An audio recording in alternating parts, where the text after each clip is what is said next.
time that science spoken here, and Ken Pauley here. Today we're talking about toys. And what is that you're, if I may use the expression, playing with there? Alrighty. What we're doing is we're actually discussing today scientific toys. Yeah. And lots of toys on the market can be educational. Sometimes they may not appear to be right off the bat unless you're familiar with some of the physics involved. Here's a little device that I think is kind of fun, particularly for little people, and we find out that sometimes even adults find out that they get really fascinated by this thing. Actually, all it is kind of a flat disc that has an oil on the inside, and inside of the oil there are little metal, tiny microscopic metal particles that reflect light out in different colors.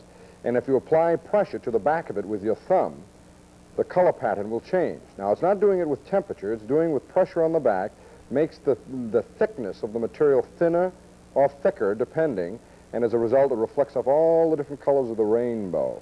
And it's done through the refraction of the light that's coming into it, and it makes all kinds of just beautiful color patterns and kind of rather interesting to watch. And as I say, I do that just by rubbing my thumb on the back of the material, and it's a pressure on the other side causing it to make that funny little design. If you rubbed it on the front, it didn't do a thing at all. It wouldn't do anything on the front because that's a solid piece of plastic where the back is actually kind of a very soft plastic. Is that similar to this? This is kind of similar, and this will give us a little of an idea about, for example, currents and pressures and so on, but at the same time it's just fun to play with. Here's again an oil in a bag that has a restriction right here, right in the middle, and it's only got one restriction. The metal, the seam that comes down cuts across, and there's just like a little opening in a dam, if you will. And by applying pressure to one end, for example, the bottom end now, which is gravity is filled up with a lot of fluid, by squeezing it, we can set up a current flowing through, and we can follow the direction of the current, release it, and the current goes back down to the bottom, back and forth. And now we can study actually currents, where the high pressure and low pressures are in this little system. And if you're not interested in the physics at all, it's just absolutely fascinating to play with this thing for hours on end just to see the design? just the designs that you can make out of this thing. Yeah. And no matter which direction you go in, you can also take into consideration gravity as it flows across. So you can establish just about any kind of a stream pattern that is natural in nature, in riverbeds and so on, and a beautiful current setup. Ingenious. Well, ingenious is right.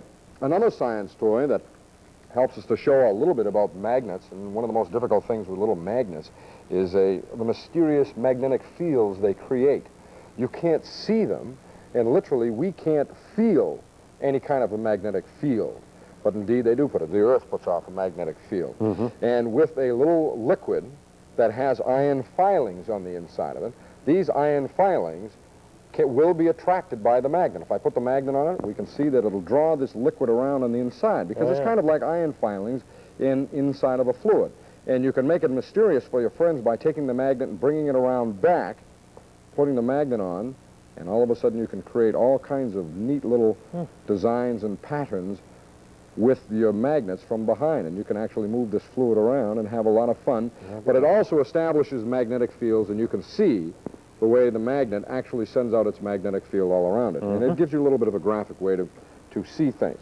Another little toy, actually a frabbits, if you will, something that really doesn't do much of anything other than what it does by itself. A frabbits. A frabbits. And this little device is what we call a radiometer, and this little device kind of looks like a light bulb. And inside of the light bulb, there's some air, and on a needle is balanced 4 tiny little paddles.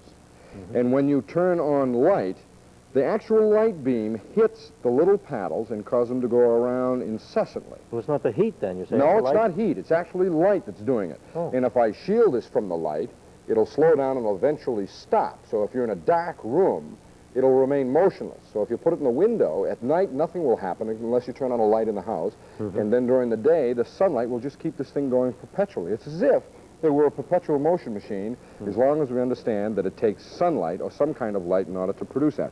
A radiometer, a very neat little device to show you the action of things that you can't even see with your naked eye. Another neat little device is our little dabbling duck, and I can remember as a child really being baffled by this little device. And today, I'm an adult, and I still am. still baffled by these things. Well, this little dabbling duck here is kind of a neat little rascal because as long as you don't touch him and you give him a little glass of water or a little cup of water to drink out of, we find that indeed that little rascal will continue to drink forever and ever and ever and ever. Why, Ken? All Can you explain I'll the tell you why. scientific reason for it? We've got these designed so that you can actually see the inside of the little duck. And you'll notice that he has a clear neck. Yeah. And he has a liquid down at the bottom. And you can see now the liquid rising up in his neck. The reason it is rising up in his neck is because his whole head is wet and it's cooling off. And as it cools off, it causes the gases inside to constrict a little bit, creating a slight little vacuum, which draws the liquid up.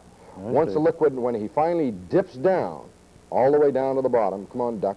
Yeah. All the way down, duck, beautiful. He's the tired. liquid runs back out into his little tail again and tips him back over the other way.